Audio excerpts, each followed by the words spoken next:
কবি তাপস ওঝা। কবি দাদার নাম উচ্চারণ করলেই আমি আনন্দ পাই এবং তার কবিতা সেই ৩রা মে ২০২০ থেকে আজ অবধি পাঠ করে চলেছি।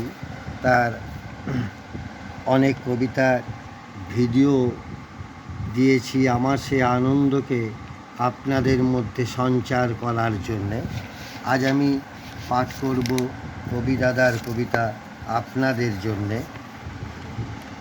এবং আশা করব আপনাদের ভালো লাগবে। স্বরে আর উচ্চারণে এত যে সুদূর, এই গ্রন্থ থেকে শুধু আমি কবিতা পাঠ করিনি, চিরঞ্জীবের পক্ষে অনেকেই পাঠ করেছেন। আজ আমি পড়ছি রাত্রির বিষয় কবিতাটি আবার। রাত্রির বিষয়, কবি তাপস ওঝা। ইঙ্গিত লোকান্তর থেকে অন্ধকার আনে, ঝিঝি স্বপ্ন থেকে বিষণ্ণতা নিয়ে আসে মেধাবী পাঠক। পেঁচা অস্বীকার করে প্রচলিত মিথ, তখন লৌকিকতা অত্যন্ত কাতর হয়ে পড়ে।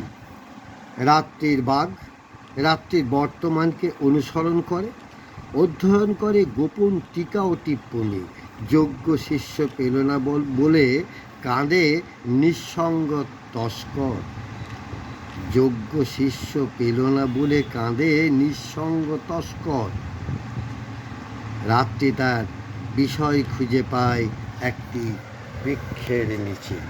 কবি তাপস ওঝা।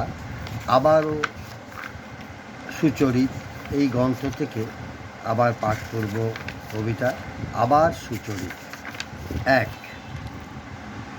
অতি সফল, অতি পারঙ্গম, চট জলদি সেসব কিছু চাইতে নেই সুচরিত।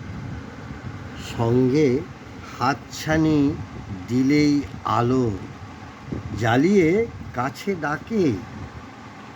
বাজার স্থল শিল্পিত চালাকিতে মুড়ে দিয়ে সফল আর পারঙ্গমরা তোমাকেও ডাকবে সুচরিত। সাড়া দিও না, কাছে গেলে ওদের রূপোর সাপ তোমাকে নীল নীল আলো দিয়ে শেয়াল বানাবে। ইমারতগুলির বাইরে এত আলো জ্বালায়, যদি ভুল করে ভেতরে ঢুকে যাও দেখবে ঘরগুলি স্বল্পালোকিত। সফল আর পারঙ্গমরা অন্ধকার ভালোবাসে। বললাম কবি তাপস ওঝার কবিতা। কবিকে আমার শ্রদ্ধা ও ভালোবাসা। কবির জয় হোক, কবিতার জয় হোক।